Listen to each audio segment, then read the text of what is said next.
Welcome back. Today, I wanted to give you guys another secret which is hidden in plain sight. And we're going to see it in a picture of Lord Shiva. And we're also going to see it in the picture of Larry Mashaya. It's another secret hidden inside of his picture in plain sight that you might not have been aware of. And it's going to be another thing which you can put into your meditation, which will benefit your meditation practice.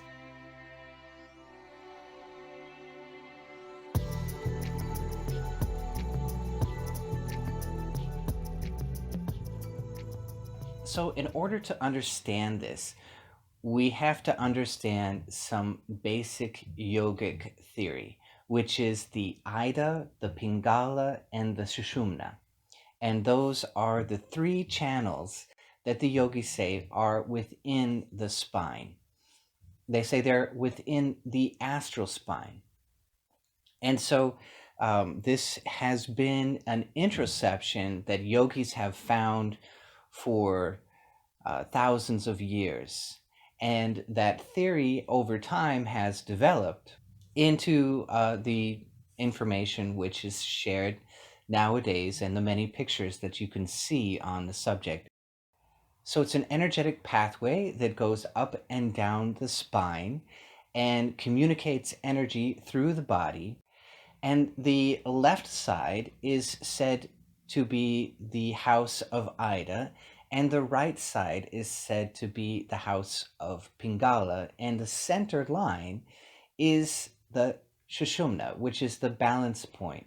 So Ida would be cooling, and Pingala on the right would be activating or fiery, and the Shoshona would be the balance point between those. And so it would be sattvic in nature. It would be neither cooling or heating. It would be neutral or neuter or non-dual, the beginning of non-dual state, which is why the yogis are so preoccupied with the Sushumna more than anything else, because we're trying to reset the nervous system, balance it, and so enter into that Sushumna so that we can enter into the spiritual eye, not just see it, but actually begin to enter into it.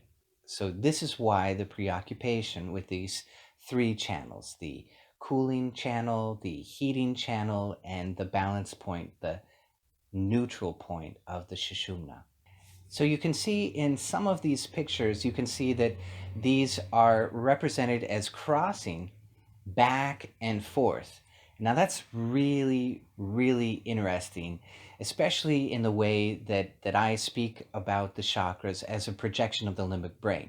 This fundamental understanding of the chakras as being a projection of the limbic brain was profoundly, for me, influenced by Todd Murphy. When he described this to me, it made so much sense and it fit all the pieces that I've been working with for so long into place, into a logical order that we can actually begin to understand these things. And yogis get mad at me sometimes, they when I talk about these things as being very physical, because they have this understanding that it's not about the physical. We're actually trying to get over the physical. And that understanding is correct. But these things have to be expressed in the body. If they're inside of us, they must come out and express in the body. There has to be a place where the rubber meets the road. And that's your biggest place to create the most change when you're trying to meditate. That place where the rubber meets the road is where the magic happens between you and your meditation. And so that's why I'm so preoccupied with that space, because it works and it makes your meditations work. And I don't have to explain this to you guys, because if you try the heart rate variability breathing and create that resonance, you know what I'm saying is true. The place where the rubber meets the road is the place where the magic happens and causes the introspection in meditation. So anyway, they get mad at me because I talk about these things so down to earth. And I get it, that's fine. But I hope that it makes sense and it gives you that place to create change, because that's what we want. So this flowing back and forth of the Ida and the Pingala seems to be the switch which is happening in the limbic brain, where we go from the left to the right, to the left to the right, as we go through the chakras, as the chakras are projected into the body. So first, a left function of the limbic brain is projected down into the chakra, and then a right function of the limbic brain is projected down into the body, into the chakra, and it creates this back and forth movement that you see in that picture. And so what you're seeing is a yogi's interpretation, his internal experience of that, an introspection of what is actually going on. And what one of my Brahmin friends told me one time, which just blew me away. I loved it. I thought it was so perfect the way that he said it. He said that these three channels, when you understand them, set you up for success in everything.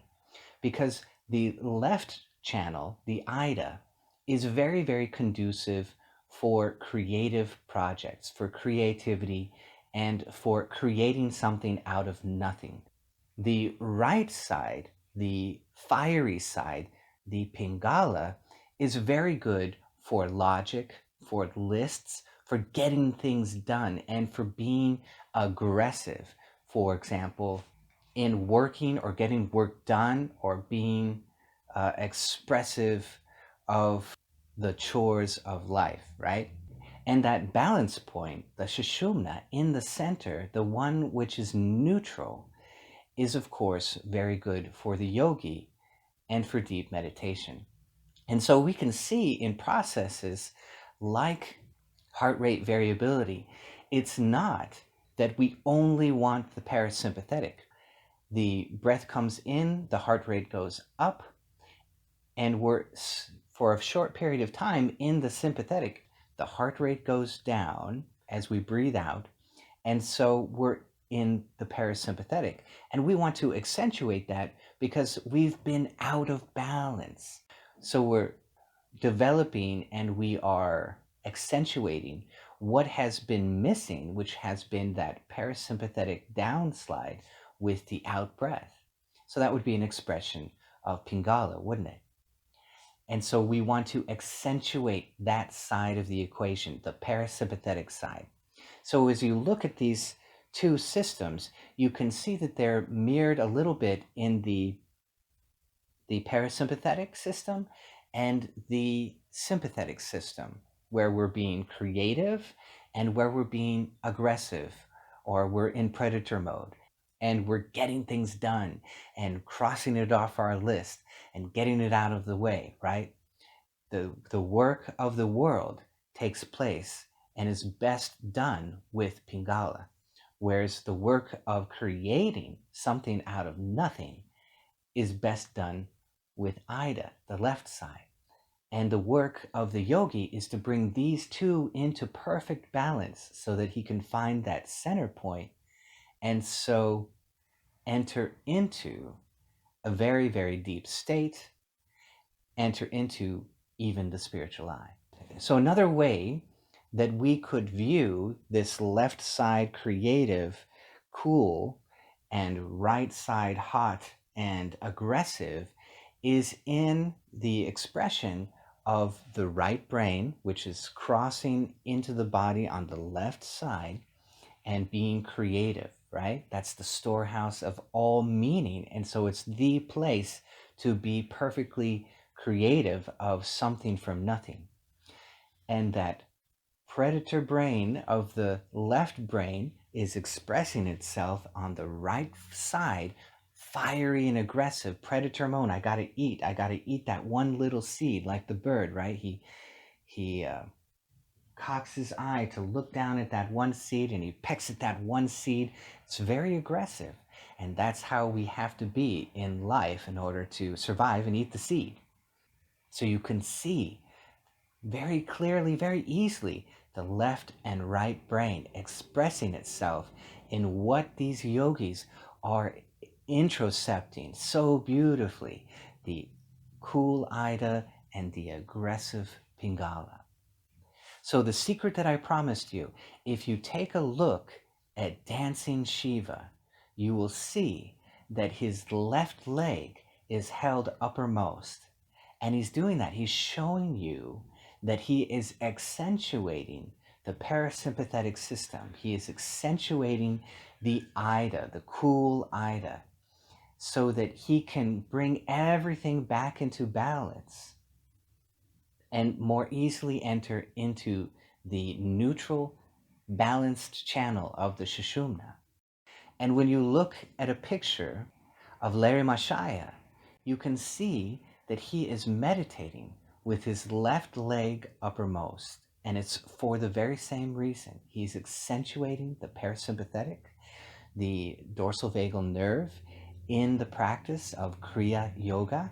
And so he is bringing everything into closer balance by accentuating that Ida side of the body and possibly the right brain itself. Isn't that amazing?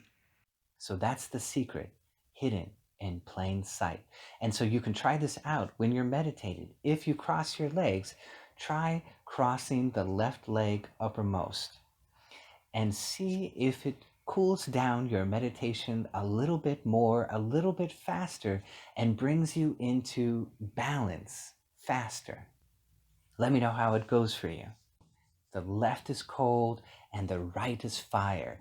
And the center, the balance of those two, brings us into the center where the prana rises through the central channel, bringing us into the spiritual eye, into that cave of deep introspection where we feel like we are just with the brain itself, just with the spiritual eye, that the body has disappeared, it has been put on a side, and we are free to be just with the light and the spiritual eye, the dark cave of the spiritual eye. That's what all of this is for. Detachment from worldly things doesn't happen by running away to an outward forest or an outward cave. It happens through this balancing, through coming into that central channel, the prana rising up, taking us into the brain so we can be just with the spiritual eye, the real cave. That's what it means to run away to the cave. It's not an outward thing, it's an internal thing. And all the outward trappings, wearing a robe, living in a forest, those are the outward trappings. The real journey is the internal one.